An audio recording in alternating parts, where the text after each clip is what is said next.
네, 3기 2강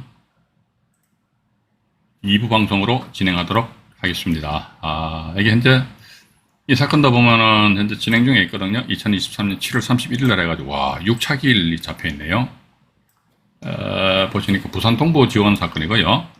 2022 타경의 2419호 임의경매 사건입니다. 그런데 이것 하나는 알아두셔야겠죠. 2억 8,600만 원짜리가 근본에 9,300만 원까지 금액이 떨어졌다. 무슨 이유인지는 모르겠지만 뭐가 있어요. 그죠? 또 뭔지는 모르겠지만 뭐가 있다는 것이죠. 이유가 있다는 것이지요. 밑으로 잠깐 내려가 보겠습니다. 밑으로 잠깐 내려가 보니까 말이지요. 이게 보시게 되면은 전세권자 이분이 잠깐만 이 화면을 다시 조정해 드릴게요. 전세권자 이모 씨가 전세 금액이 2억 원이잖아요. 근데 임의경매 신청을 하신대요. 전세권에 의한 임의경매 신청. 전세권이 있죠. 그러면 전세권자가 전세 목적물을 임의경매 신청한다는 것은 뭐다? 공동주택이다. 즉 전세권 효력이요. 토지 및 건물 전부에 대해서 전세권 효력이 미치게 되면요. 전세권에 기해서 다이렉트로 전세 목적물을 임의경매 신청할 수가 있습니다. 물론 그렇죠. 전세권은 용익 물건이잖아요. 용익 물건임에도 불구하고 경매 신청은 담보 물건이거든요. 저당권이 대표 주자로서 담보 물건이잖아요. 그죠? 근데 전세권은 용익 물건인데 어떻게 경매 신청하느냐. 근데 전세권 효력이 토지 건물 전부에 대해서 미쳐버린다더라 그러면요. 그때는 전세 목적물을 다이렉트로 임의경매 신청할 수 있는, 즉 이러한 전세권은 특수한 용익 물건 이렇게도 이야기를 합니다. 어쨌든 봐가지고요. 임의경매 해가지고 이모 씨 이분이 경매 신청하셨는데 자기 전세금 2억인데 청구액이 얼마입니까? 2억 내놔라 이거죠. 이건 왜 이렇게 되느냐 하니까 아마도 이분 입장에서 봐가지고요. 우리가 뒤에 건저당권하고 가압류가 2건, 3건 있잖아요. 이게 해결이 안 된단 말이지요. 이게 말수가 안 되는 거야. 그러면요. 전세기간 끝났다 그렇다 할지라도 이 부동산 중개업소에 물건 100번 내놔봐야 이게 새로운 전세권자 임차인을 구할 수 있는가? 못 구해요. 맞잖아요. 그죠? 새로 들어오는 사람 입장에 보면 이 사람들 전부 다 선순위 권리자가 되는데 어떤 얼빠진 사람이 이렇듯이 선순위 권리자가 있음에도 불구하고 본인이 들어가지고 나름대로 전세계약 체결하겠습니까? 그죠? 그러다 보니까 이런 경우는 뭐다? 전세권자 이분이 부득불 본인이 임의경매 신청할 수밖에 없다. 그래서 참고로 또 하나 더 말씀드리면요. 전세권자 또는 임차권자, 임차인입니다. 임차인이 경매 신청한 경우는요. 2가지 종류로 나눠진다는 거. 첫 번째는 뭐다 이게? 한마디로 그 부동산 메리트가 없는 거야. 왜냐면 봐가지고 이게 부동산 이제 중개업소도 매물 내놔봤자요. 안 빠져. 그러면 임차인이 말이지. 이게 임차인이 그냥 소송해서 경매 집어넣어버린다. 근데 두 번째는 뭐다? 보니까 전세 수요는 많아요. 주변에. 전세 수요는 많은데 봐가지고, 이거 일반적으로 전세 수요가 많은데 부동산 중개업소에 매물을 내놔다. 안 빠져. 왜? 그러니까 이런 권리 때문에 안 빠지는 거예요. 그럼 부득불 같은 임차인이 있듯이 경매를 신청하는 수밖에 없다. 그러면 우리 투자자의 입장에서는요, 이렇듯이 경매 신청 누가 했느냐, 이 전세권자 이모 씨가 하셨잖아요. 이러했을 때 과연 요 사이에 뭐가 근데 이 사이에 아무것도 없어. 깨끗해. 그럼에도 불구하고 이 사람이 임의경매 신청했다는 것은, 이거 내가 낙찰 받아가지고 임대사업자 등록해서 전세 놔야지 생각하고 덜컥 낙찰 받아가지고 부동산 중개업소다 매물을 떡 내놓으니까, 이런 물건 천지 빽깔이야. 그러니까, 가라고. 이렇게 여러분들한테 이야기하시면 중개업소에서 이야기하면 어떻게 하시랍니까? 그죠? 그런 측면에서 가지고 전세권자 또는 임차권자가 경매 신청했을 때 이 사람이 이렇듯이 이런 권리들 때문에 정말로 마지못해 경매 신청했느냐. 물론 둘 다 마지못해 경매 신청하는 거죠. 근데 요 뒤에 보니까 아무것도 없어. 깨끗한 상태에서 경매 신청했다는, 깨끗한 상태에서도 부동산 중개업소에도 우리가 보십시오. 경매 신청을 하였다. 자, 보면 2022년 7월 28일 경매 기입 등기됐잖아요. 그죠? 경매 기입 등기됐는데 현재 2023년도 오늘 7월 21일이잖아요. 그건 1년 전에 경매 기입 등기됐다고. 그러면요. 이 물건이 정말로 메리트가 있단 말이지. 내놓자 말자가 전세 팍팍 나가는 거야. 그러면요. 전세권자 경매 신청한다 그러면 집주인 알았어. 경매 집어넣어. 그 대신 우리가 있잖아. 부동산 중개업소도 매물을 내가지고 만약에 새로운 임차인이 나타나면 경매 취하합시다. 알았다 이거죠. 그런데 보니까 1년 정도 지났는데도 불구하고 이게 세입자를 구하지 못한다는 것은 이게 메리트가 있다 없다. 그런데 이 건 같은 게 이것 때문에 방이 안 빠지기 때문에 이런 물건이 괜찮지 않느냐 그런 생각을 가진다는 것입니다. 어쨌든 여기서 전세 금액이 2억 원이란 말이죠. 2억 원인데 이게 보면요. 여기 전세권, 이건 제가 우리가 이번 시간에 전세권에 대한 말씀하는 것이 아니기 때문에 간단하게 말씀드릴게요. 예, 전세권자가 경매 신청하면 전세권 이게 소멸기준권 전세권 주고요. 좋습니다. 죽는데 이분이 이모씨잖아요. 이모씨. 예, 이모씨인데 보니까 이 보니 사실 2020년 5월 27일자로 아마 전입신고를 하셨던 것 같아요. 그럼 대항력이 있어요. 예를 들자면 전세 금액이 2억 원인데 경매 결과 한 뭐 1억 5천만 원밖에 배당 못 받았습니다. 그럼 나머지 5천만 원 어떻게 낙찰자가 인수한다. 이런 마인드로 이런 물건을 이제 접근 아마 하셔야 되지 않을까 하는 그런 생각 가지게 됩니다. 근데 그러다 보니까 근본에 보니까 6차가 9,371만 7천 원이잖아요. 그죠? 그러면 딱 이제 초보들은 말이지. 와, 2억 8,600짜리가 절반 이하로 떨어졌네? 야, 그럼 내가 9,400 내가 학교 다닐 때 1등만 했으니까 9,411만 1,110 이런 써야지. 이렇게 생각하면 진짜 그 사람 막딩이야, 막딩. 예. 정말로 막, 그런 사람 경매 공부 좀 더 하셔야 됩니다. 왜냐면 어차피 이 물건 같은 경우는 전세권자가 전세금 2억이잖아요. 2억인데 자기 2억 받으려고 경매 신청했잖아요. 2억 받으려고 경매 신청을 하였는데 예를 들자면 뭐 9,411만 원 되면 경매병 빼고 이제 자기한테 한 9천만 원 배당 된단 말이죠. 그죠? 그 나머지 1억 1천만 원을 어떻게 한다. 이 사람 전입신고를 했잖아요. 했기 때문에 전입신고에 의한 임차권자로서 낙찰자한테 1억 1천만 원 돌리도라고 주장을 할 수가 있다고. 그렇기 때문에 내가 가지고 9,411만 1,111원 써야지. 요런 막대 같은 생각하면 안 된다는 것이죠. 그죠? 그래서 이 건 같은 경우는 제가 볼 땐 그렇습니다. 봐가지고 이게 어느 정도 메리트가 있다 하더라면은 사람들이 들러붙었을 것인데, 그러니까 덤비지 않은 것을 미뤄봐가지고 큰 어떤 메리트는 없지 않겠느냐 하는 그런 또 생각을 가진다는 것이지요. 그죠? 일단 부산 동부 지원 사건이고요. 혹시 부산에 계신 분들은요, 또 이쪽 지역 용호동, 남구 용호동 어디입니까? 저도 잘 모르겠는데, 일단, 이게 이제 가보셔가지고 한번, 시세 조사를 한번 해보시는 거죠. 그러니까 내가 입찰 들어가든 입찰 안 들어가든요, 맨날 자꾸 움직여야 된다니까. 경매 정보지만 보고 맨날 쳐다보면요, 답이 안 나와요. 정말입니다. 그래서 현장 나가셔가지고, 나름대로 조사, 이제, 가격 조사에 대한 분석을 해보시고 하시면은 아마 여러분들이 이제 나름대로 또 임장 활동을 통한 어떤 가격 조사에 따른 어떤 기법이 조금 늘어난다는 것이 자꾸 움직여야 된다는 것이죠. 그죠? 그렇게 하시고요. 부산 사건에 대해서는 어쨌든 봐가지고 이 물건의 1차적인 지도원가는 전세권자 전세금 2억 원 플러스 알파 해서 뭐 최소한 2억 한 3, 400 정도 경비병 포함해가지고요. 근데 이번에 보니까 9,300만 원까지 금액이 떨어진 것으로 미뤄봐가지고 큰 어떤 메리트는 없지 않겠느냐 하는 그런 조심스러운 생각을 해본다는 것이지요.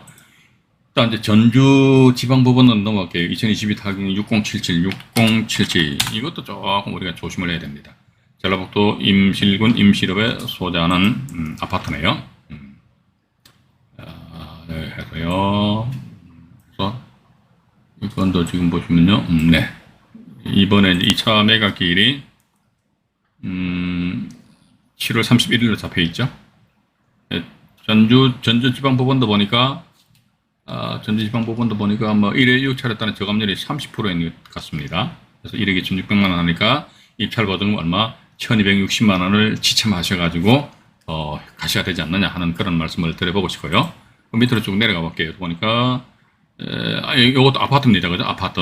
이게 이제 전세권자가 임의경매 신청한다는 것은 아파트든 공동주택입니다. 공동주택에 전세권이 설정되면은 그 전세권자는 임의경매 신청할 수 있다. 그렇게 이제 여러분들이 좀 이해를 하시고요.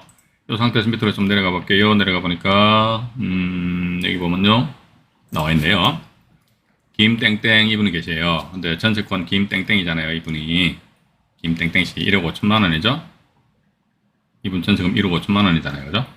그런데 본인이 김땡땡 씨가 임의경매 신청했습니다.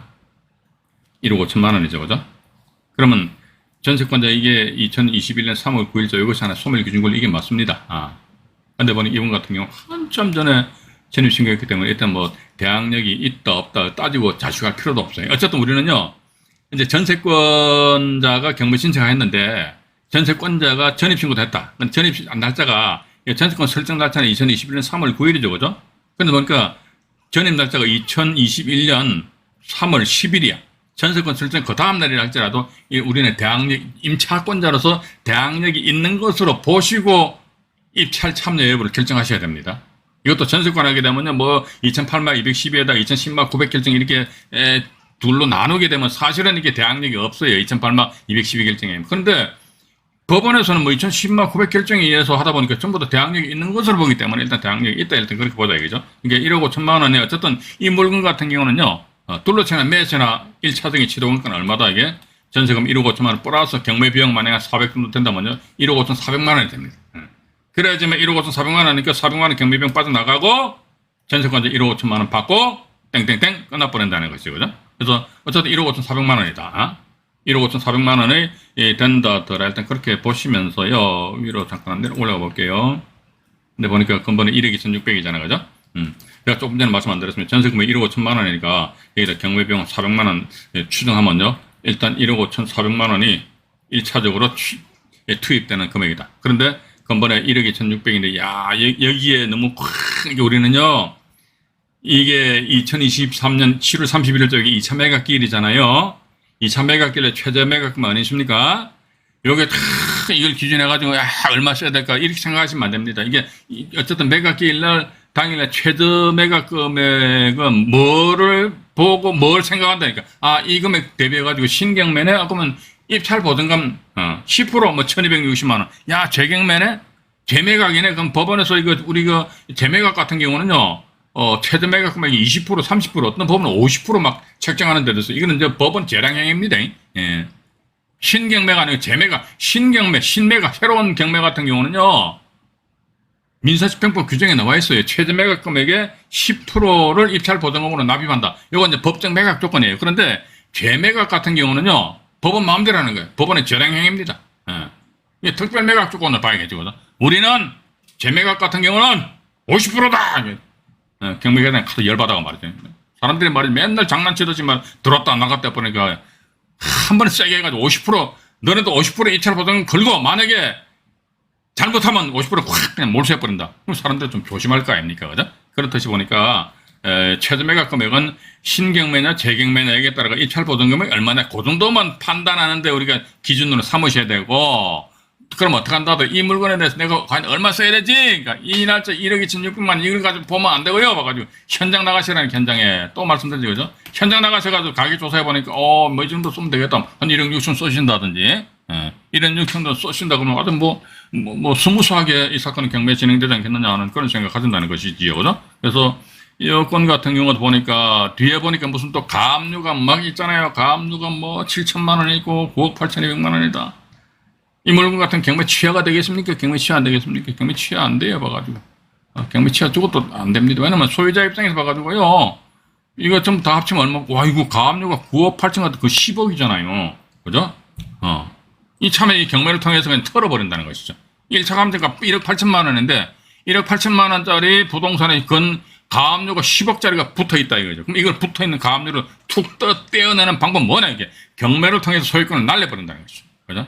소유자를 다른 사람 앞으로 넘겨버리면 가압류는 알아서 착착착 없어져 버린다는 거. 그래서 이 건 같은 경우도 이제 또 말씀드립니다. 시세조사 확실하게 하셔가지고요. 나름대로 얼마를 쓰셔야 될 것인지 얘기에 대해서 법원에서 평가한 감정 가격 여러분들 절대로 이게 믿으시면 안 됩니다. 절대로 믿으시면 안 된다는 것이죠. 또 이거 하나는 제가 또 이 사건은요. 서울 북부지방법원 사건입니다. 이제 요런 물건 참 조심하셔야 돼요. 또 6089 61 서울특별시 중랑구 면목동에 소재하는 다세대 빌라입니다. 다세대 빌라인데 얼핏 이 사진에서 이 층수를 보게 되면요. 뭐 통칭 이게 필로티인데 이게 요 1층으로 보고요. 그러면 2층, 3층, 4층, 5층, 6층, 뭐 7층이네 그죠? 이런 경우 당연히 엘베가 있어야겠죠, 그죠? 엘베가 있고. 근데 이런 유형의 물건인데 최근에 건축이 되었다더라. 이랬을 때는요, 이거 여러분들 반드시 이게 건축물 대장이라든지 이런 걸 확인을 정확하게 하셔야 됩니다. 왜냐면 이게 보시면은 여기 보시게 되면 면목동에 무슨 헤렌 뭐 하우스 뭐 어쩌고 다 했단 말이죠. 됐는데 밑으로 잠깐 내려가 볼게요. 내려보니까 이걸 좀 확대를 해야 될까요? 잠깐만요. 네. 잠깐만요. 이거 안 움직이나 또. 잠깐만 기다려 보시기 바랍니다. 이 나와 있네요. 본건은 집합 건축물, 이게 조심해야 돼. 집합 건축물상 용도가 사무소로 되어 있잖아. 예? 다세대 주택으로 이용하고 있대요. 그걸 상식에 넣는지 모르겠는데. 근데 요 내용에 대해서 말이죠. 지금 제가 건축물 요건 관련된 건축물 대장입니다. 건축물 대장 해가지고 이게 지금 몇 호냐 그러니까 면목동 1295 302호입니다. 면목동 1295 1295번지 302호예요. 1295번지 302호입니다. 이거 아주 좀 확대를 해드릴게요. 여기 보시면은 면목동 1295번지죠, 그죠? 1295번지 해가지고요. 그 다음에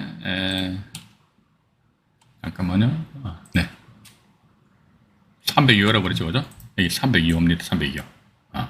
302호. 이게 건축물, 집합 건축물 대장이에요. 이게 건축물 대장을 보시게 되면 이제 위반 건축물이다. 위반 건축물 막 표시되어 있거든요. 표시되어 있는데, 그럼 저기 밑으로 보니까 위반 건축물은 주로 어디에 표시되느냐? 그러니까, 이 화면을 또 확대해 드릴게요. 네. 그래가지고요. 여기 나와 있잖아요. 건축물 대장 맨 하단에 나와 있습니다. 변동이라 가지고 여기 보시면은 건축가에 의한 위반 건축물 표기가 됐대요. 위반 내용이 뭐냐니까 용도 변경 위반이랍니다. 제2종 근린생활시설 사무소를 주택으로 무단 용도를 변경했답니다. 그러니까 저기 건축업자들이 이런 식으로 무단으로 용도 변경해가지고 뭐 분양을 한다든지 이런 식으로 해서 어쨌든 자기네들 수익을 극대화시키기 위해서 이런 짓거리들을 많이 하는 것 같아. 이러면 안 돼. 그래서 여기도 이제 보시면요. 이게 전 참 이해가 안 가는 것이 위반 건축물로 지적했다가 또 위반을 해제를 했답니다. 이게 위반 건축물 표기 해제를 했답니다. 이게 결국 뭐다? 사무소를 다세대로 활용함에 따라서 이게 위반이다 이렇게 했는데 또 위반을 해제를 했대요. 그럼 위반을 해제했다면은 다세대로 불법으로 용도를 변경을 했단 말이죠. 그죠? 다세대를 불법으로 용도를 변경했는데 이걸 다시 그럼 어떻게 이 건 같은 게 사무소로 돼 있어요. 사무소로 다시 한마디 안에 있는 내부를 다 철거했냐 이거지. 그래서 이게 감정평가서를 가만히 보니까 이런 건 입찰 참여하실 때 조심하셔야 됩니다. 예, 여기 잠깐만요. 감정평가서 잠깐 보죠. 이번 건 감정평가서입니다. 감정평가서를 천천히 보시게 되면요. 밑으로 내려오는 뭐 이런 게 뭐가 있는 것 같아요. 여기 있네요. 보시죠. 이겁니다. 여기 보시면요. 이것도 지금 건축물 대장상에 나와 있는 내용입니다. 본건 헤렌하우스 3층 302호는 집합 건축물 대장상 용도 사무소로 되어 있으나 기준 시점 현재 건물 외관 관찰 조사 및 인근 주민 탐문 조사 결과 다세대 주택으로 이용 중인 것으로 추정된대. 이게 추정된다는 것은 이게 다세대 주택으로 쓸 수도 있고 안 쓸 수도 있다는 겁니다. 추정 조사돼 가지고 다세대 주택 용도로 평가를 했대요. 근데 집합 건물 대장상에는 보면은 뭐 위반 건축물 표기가 되었다가 이게 보니까 저기 사무소를 주택으로 무단 용도 변경했기 때문에 위반 건축물로 이제 표기됐다는 거죠. 우리 조금 전에 건축물 대장 보셨잖아요. 그죠? 그러나 또 건축가 보니까 위반 건축물 표기를 해제를 했답니다. 해서 관련 시정 완료로 위반이 해제됐답니다. 그래서 여기 중요합니다. 경매 진행 시 이해관계인은 용도 변경에 관한 재반 사항 등에 대하여 관할 구청, 건축가죠. 건축가입니다. 건축가 등의 필히 재확인하시기 바랍니다. 이거 반드시 전화해서 물어보셔야 돼요. 어딥니까? 서울시 중랑구니까 중랑구청 건축가에다 전화하세요. 같이 가지고 면목동 1295번지에서 헤렌하우스 302호가 이제 뭐 경매 나와 있는데 지금 뭐 건축물 대장상에는 보니까 위반 건축물이 표기 해제가 됐는데 그러면 안에 사무소로 용도로 이종 근린생활시설인 사무소니까 원래 다세대로 썼다가 다시 사무소로 이게 환원됐느냐? 아마 환원됐기 때문에 이렇듯이 위반 건축물에는 표기를 해제를 해줬지 않겠느냐? 이렇게 우리는 이런 서류를 보고 이렇게 판단할 따름이란 말이죠. 전화하시라니까 전화 이런 물건을. 그래서 이게요. 이런 물건이 제법 많습니다. 많기 때문에 여기 다시 말씀드릴게요. 보시면 면목동 1295 3층입니다. 면목동 1295 3층이에요. 면목동 1295 3층 해가지고요. 요거 제가, 잠깐만요. 이건 아니고요. 대단히 좋습니다. 이게 뭐, 또 자료를 이겁니다. 이게 지금 제가 미리 방송하기 전에, 세팅을 해놨어요. 중랑구 면목동에 1295죠, 그죠? 이게 이제 부동산 정보 통합 열람인데요. 이것도 아마 제가 다른 방송 영상물에서 말씀드린 것 같은데요. 일단, 특히 다세대 빌라 같은 경우는요, 요거 반드시 한번 여러분들 열람해 보셔야 됩니다. 1295 해가지고요. 건축물 정보도 나와 있고요. 그 다음에 층별 현황 있잖아요. 이걸 보셔야 됩니다. 층별 현황 보시니까 본건 3층이죠? 이 3층이잖아요. 3층 해가지고 쭉, 오른쪽으로 쭉 넘어갑니다. 철근 콘크리트 구조 해가지고 걸린 생활시설, 아이고야, 사무소. 그러니까 3층에 보니까 이렇게 이제 사무소 용도로 해가지고 이게 1, 2, 3, 4 이렇게 돼 있다는 것이죠. 예? 사무소로 돼 있고 또 나아가서 우리 조금 전에 보셨습니다만은 건축물 대장상에서도 이거 다시 한번 더 보여드릴게요. 건축물 대장상. 건축물 대장상에서도 보면요. 이게 뭐로 지정되어 있느냐. 그러니까 보세요. 나와 있잖아요. 뭐로 되어 있습니까? 사무소로 되어 있죠. 사무소. 주택으로 안 되어 있잖아요. 건축물 대장상 사무소로 되어 있고 또 이게 위반 건축물로 지정했다가 위반 건축물을 이렇게 해제를 했다 그랬으니까 그럼 이게 다시 사무소로 이게 원위치 되었느냐. 이건 근데 감정인도 현장 나가서 조사해 본 바에 의하면 말이지 현장 직접 진입을 못 했답니다. 현장을 못 봤다 이거지, 그죠? 그래서 과연 이게 이제 근데 여기 보면은 다세대 빌라 이렇게 돼 있어요. 감정인은 다세대 주택으로 보고 4억 9,700으로 평가했다 이거지. 좋다 이거예요. 그럼 내가 8월 2일날 들어가서 낙찰 받았어요. 낙찰 받고 나서 300이요. 딱 가보니까 말이죠. 짠짠 가보니까 어이구야 갑자기 주택이 없어. 사무실이야. 그럼 여러분들 이거 어떻게 하시랍니까? 낙찰을 받고 나서 왜냐면 왜 낙찰을 받았냐니까 아니 법원에서 다세대 주택으로 표시했잖냐. 그럼 감정평가서도 보니까 4억 9,700만 원은 다세대 주택으로 보고 평가했다고 그랬잖냐. 그럼 나 그거 믿고 내가 3억 9,700인데 좋아 4억에다가 낙찰 받았다 얘기지. 낙찰 받고 나서 현장 가보니까 말이지. 저는 이제 14평 정도 되는데 덩그러니 사무실 하나만 있다. 이건 말이 안 된다. 그럼 내가 빠져나와야 될 거 아닙니까? 그럼 어떻게 빠져나와야 됩니까? 이런 경우 뭐 아마 매각 물건 명세서상에다 표시되어 있을 것 같습니다. 아니면 감정평가서상에 평가 금액, 평가한 내용하고요. 이게 다 이제 좀 상이하다 해가지고 내가 치고 빠져나와야 된다는 것이죠. 근데 그러한 번거로운 행위를 하기 전에 어떻게 한다 하더라. 입찰하시기 전에 이런 유형의 물건들 아니십니까? 최근에 지어진 빌라들, 건축법상에 보면요. 빌라 다세대 주택 같은 경우는요. 4개층으로 봐요. 근데 이 본건 같은 경우는 1층 비료티 포함해가지고 7개층인가 8개층 나오잖아요. 그죠? 그럼 분명히 건축업자의 입장에서 봐가지고 한 개층이라도 더 뽑아가지고 어떤 수익을 올리기 위해 가지고 불법으로 용도 변경을 하는 그런 경우가 없잖아요. 있을 수 있다는 것입니다. 그죠? 예. 요거 보니까 여기 나와 있죠. 보십시오. 본건 집합 건축물상 용도가 사무소로 되어 있으나 다세대 주택으로 이용 중에 있대요. 근데 이것도 그렇습니다. 현장 가보니까 다세대 주택이 아니야. 그러면 매각 물건 명세서 작성에 중대한 하자로 매각 불허가 신청하면 되는 것이고, 또 현장 가보니까 이거 실제 다세대 주택이네.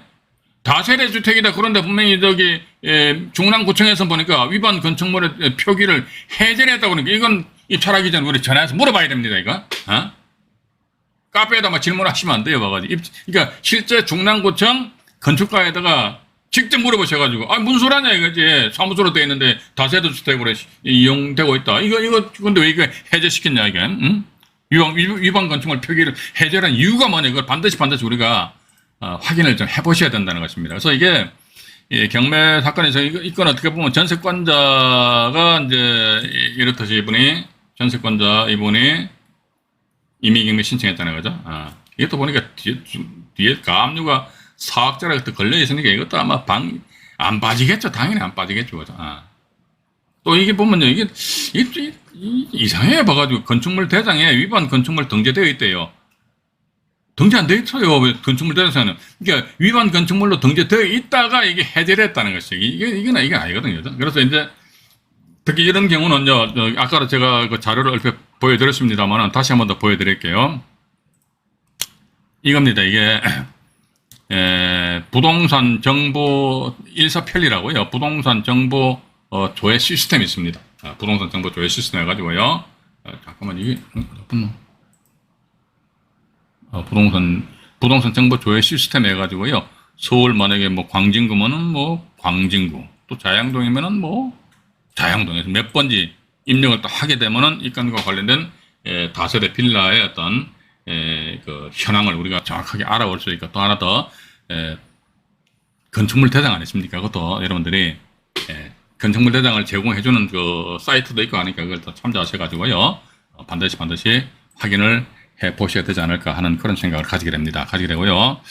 자, 두 번째, 이것도 제가 이제 전세권이 아니고요. 강제경매인데요. 요 강제경매는, 이게 이제, 판결문 등에 의한 경매, 요거 오늘도 시간 조금 오버하더라도 좀 이해해 주십시오. 판결문 등에 의한 집행권에 의해서 경매가 진행되는 그런 경우입니다. 강제경매 가지고요. 뭐 채무자 일반 자산이었던 건 일단 우리는 경매 정보지를 보니까 강제경매에 대해서 그러면은 판결문 가지고 경매 신청했구나. 요즘 임차인들 집주인을 상대로 해서 전세금 반환 소송 많이 하잖아요. 깡통 뭐 되게 해가지고 이러다 보니까 법원에서 소송 제기하면 법원으로부터 임차인들은 판결문 받아요. 그 판결문 보면은 집주인은 임차인한테 전세금 얼마를 주어라 라는 그런 이행 판결문이란 말이죠. 그런데도 불구하고 집주인이 안 준다 그러면 채무 불이행이니까 집주인 명의의 부동산에 대해 가지고 경매 붙여버린다는 것이죠. 그럼 예를 들자면요, 임차인이 이 집에 살고 있는데 법원에 소송 제기해서 이걸 다 경매를 집어넣었어요. 경매 신청을 하였는데 이 임차인의 보증 금액이 뭐 한 5억 정도 된다 이거죠. 근데 경매 결과 한 3억밖에 배당 못 받았네. 그럼 나머지 2억은 어떡하지? 그러면 또 나머지 판결문 가지고요. 또 새로운 집주인의 또 다른 재산이 있으면 또 재산에 또 다시 집행할 수 있다는 것이죠. 할 수 있다는, 그렇게 보시면서 이게 강제경매는 뭐 집행권원에 보니까 판결문과 엄공정한 거 있잖아요. 뭐 확정된 지급명령, 우리 이런 것까지 뭐 크게 신경해서 몰라도 될 것 같습니다. 일단 봐가지고, 왜냐면 법원에서 강제경매 개시 결정을 내렸다는 것은 강제경매 개시 결정을 내릴 수 있는 그런 관련된 서류를 자기네들 눈으로 확인했으니까 강제경매 개시 결정 내려준 거 아닙니까? 그죠? 일단 그렇게 좀 보시면서요. 요 강제경매 관련해가지고 경매 사건을 잠깐 여러분들에게, 이걸 한번 보여드릴까요? 현재 이게 보니까, 남부 사건인데요. 2022 타경에 2565 강서구 화곡동에 소재하는, 강서구 화곡동에 소재하는 다세대 빌라 주택입니다. 아파트네요. 죄송합니다. 아파트인데, 근본에 보니까 2023년 7월 26일 날이 3차 매각길입니다. 1억 2,200여만원까지 경매가 떨어져 있는데, 근데 지금 현재 이것도 지금 제가 나름대로 들어가서 매매 가격을 조사해 보니까 이게 최근에 가려놨고요. 2022년 작년에 2022년 11월 달에 1억 5천만 원에 거래된 사례가 하나 있어요. 2002년 11월 달에 1억 5천만 원이다. 근데 지금 현재 2023년 7월 달이잖아요. 그죠? 요 사이에 가격이 이제 올랐는지 내렸는지에 대해서는 현장 나가가지고 조사해 보는 수밖에 달리 방법이 없습니다. 근데 법원에서 평가한 금액은 뭐 봐가지고 1억 9,100만 원 되잖아요. 그죠? 1억 9,100만 원. 그러니까 2022년 6월 달이면은 지금 보니까 2022년 11월 달하고 8월 달에 보니까 1억 5천만 원에 요 국토교통부 실거래가 사이트 나옵니다. 2022년 8월 달에 1억 5천만 원인데 2022년 6월 달에 보니까 1억 9천만 원 썼다고 이 고가로 평가된 거 아니냐? 그럼 제가 보는 관점에서는 정상적인 매매 금액은 1억 5,280만 원이지 않았냐? 그럼 이걸 사실은 이걸 1차로 보고 이걸 2차로 봐야 된다. 저는 그렇게 봅니다. 그래서 근본에 보니까 1억 2,224만 원 이렇게 감정 가격이 책정이 되어 있다 들어갔는데 밑으로 잠깐 내려가 보니까 말이죠. 이게 누가 경매 신청했느냐 보니까 여기 보시면 강제경매 민모 씨잖아요. 그죠? 이분이 강제경매입니다. 이렇듯이 우리는 강제경매 이렇게 다 표시되어 있단 말이죠. 강제경매도 여기도 경매 정보를 보시니까 가압류가 여기 이제 소멸 기준 이렇게 되어 있잖아요. 그죠? 그러면 2020년 11월 5일 요 날짜를 딱 기준 잡는 거예요. 잡는데 이분은 임차인입니다. 전세 금액이 1억 5,500만 원인데 여기 보시면요. 위로 잠깐 올라가 볼게요. 가압류가 2020년 11월 5일 날 가압류가 설정됐단 말이죠. 2020년 11월 5일. 근데 임차인 이분 같은 경우는 2016년도 전입신고했잖아요. 대항력이 있죠. 그죠? 대항력이 있고, 가압류가 2020년 11월 5일 날 가압류가 되어 있는데, 이분이 전세 금액을 조금씩 정액을 해준 모양입니다. 여기 또 500만 원 정액하고, 여기 또 400만 원 정액해가지고. 그런데, 최종적으로 정액한 그 전체 보증 금액이 1억 5,500만 원이잖아요. 그죠? 최종적으로 전세 금액을 정액한 날짜가 언제나 아마 이건 우리는 2020년 4월 6일로 추정을 할 수밖에 없어요.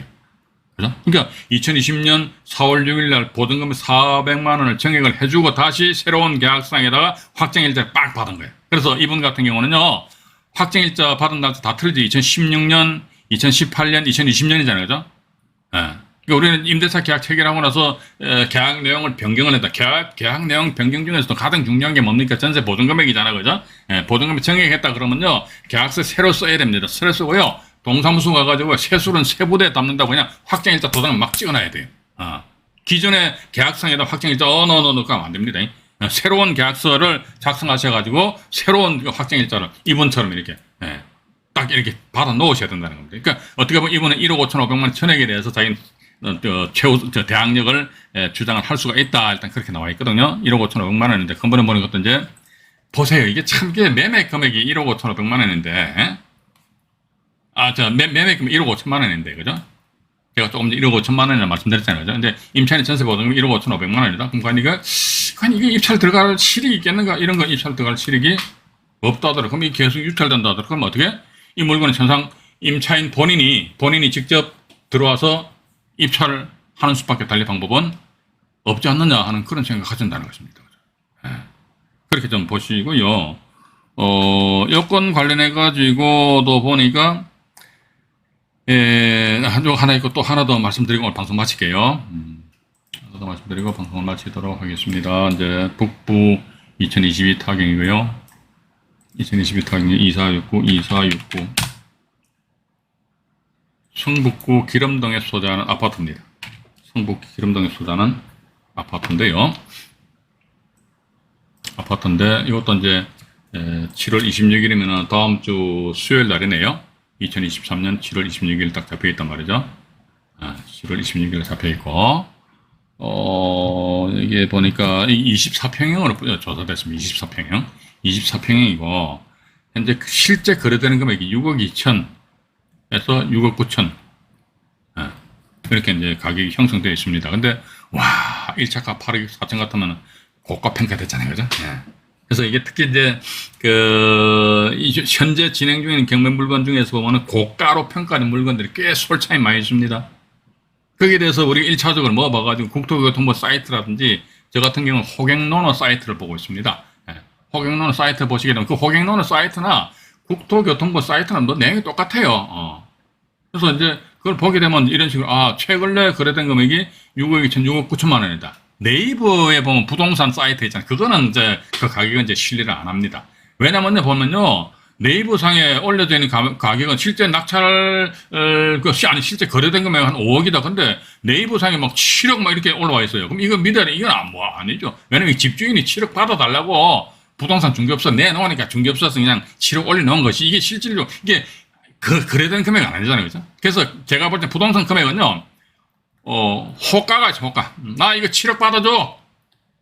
근데, 그래, 안 돼. 그러면 내려야지. 매가. 5억이잖아, 5억. 그죠? 5억이면 되는 거야. 근데, 아이고, 나 빨리 이거 팔고 이민 가야 돼. 그럼 뭡니까? 앞에 급자고 보죠. 급매가. 4억 5천, 뭐 이런 식으로 해가지고, 근데 우리는 뭐다? 호가, 이게 보면, 이게 제가 보는 관점에서 네이버 부동산에 올라와 있는 가격은 전부 다 호가다. 저는 그렇게 보고 있습니다. 그렇기 때문에, 국토교통부 사이트하고, 저는 그렇게 조사를 하고 있어요. 국토교통부 사이트하고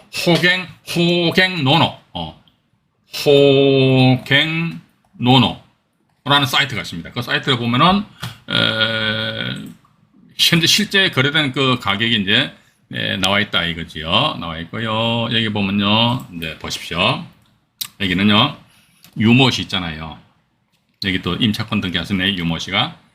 또 유모씨가 있네요. 이번 전세금이 4억 3천만 원이잖아요. 임차권 등기 4억 3천만 원이죠. 근데 보니까 이분 또 강제경매 신청하셨네요.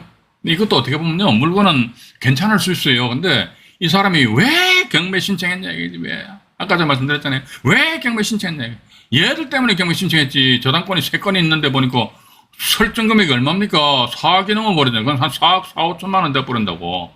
이게 해결 안 된다 그러면요, 이거 있는 상태에서 어느 누가 얼빠진 사람이 이 물건에 대해서 새로운 임대차 계약 체결을 했습니까? 계약 체결 안 해요, 봐가지고. 그럼 어떻게 이 사람이 열받아가지고 막 뿔딱지 나잖아요. 확 소송해서 경매를 확 붙여버린다고. 그럼 이런 물건 들어가면 좋죠. 낙찰받으면요.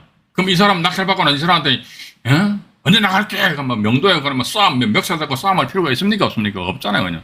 띵동, 누구세요? 아, 낙찰자입니다. 아, 예, 어서오세요. 해가지고. 거실에서 앉아 커피 한 잔 딱 마시면서.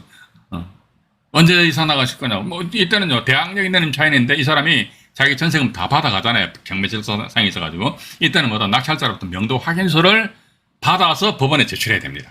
그러면요, 오히려 이 유모 씨는 말이죠. 낙찰자한테, 저기요, 내가 4억 3천만 원 받아야 되니까 명도 확인서 써보세요. 이런 식으로 하다 보면, 그럼 언제 이사 나갈게요? 명도에 따른, 또 나가서 밑에 보시면요, 관리비가 미납된 게 좀 있네요. 자, 보시면은요. 여기 보시면은 10개월 관리비 미납된 게 있잖아요. 이 관리비 미납된 게 빨리 이거 해결하시오. 맞잖아요. 이거 해결하면 내 명도 확인서 줄게. 이런 식으로 딱 잡고 있는 것이죠. 그렇게 하면은요, 명도하는데 눈도 하나 깜짝할 필요가 없다는 것이. 이런 물건, 전 괜찮다고 보고 있습니다. 4억 3천만 원인데, 물론 이게 1층입니다. 단점이. 1층인데, 또 다 이게요. 1층이니까 나쁘고 그건 아니잖아요. 좀 층간소음 때문에 해가지고 차라리 이제 집에 애들 있는 집은 1층을 선호하는 집도 있잖아요. 그죠? 1층을 선호하는 집도 있기 때문에 4억 3천만 원이다. 근데 근본에 보니까 5억 3,760만 원이고, 이게 제가 조금 전에 말씀드렸습니다. 6억 2천만 원에서 6억 9천만 원까지 실거래로 거래가 되고 있다 하더라. 그러면 글쎄요, 이번 기일날 7월 26일 날 아마 낙찰될 수도 있겠죠. 전 낙찰된다고 보고 있습니다. 그래서 이런 유형의 물건을 투자 대상으로 삼으신다면은 또 내 집 마련 차원에서 접근하시다 보면은 뭐 대단히 괜찮지 않겠는가 하는 그런 생각을 가지게 됩니다. 가지게 되고요. 오늘은 진짜 제가 여기까지 말씀드리고요. 그 다음에 언제입니까? 7월 24일 날에는요. 여기에 실질적 경매는 소멸주의가 원칙이나 소멸되지 않는 권리가 있다. 이게 뭡니까? 토지 있는 및 건물 칠거 가처분 있잖아요. 그죠? 그 이하 7월 24일 날 우리 시청자 여러분들에게 조곤조곤 말씀드리도록 하겠습니다. 오늘은 여기까지 방송 진행을 하도록 하겠습니다. 방송 시청하시느라고 대단히 수고하셨습니다. 편안하고 행복한 밤 되시기 바라겠습니다. 이상 안종현이 말씀드렸습니다. 네, 고맙습니다.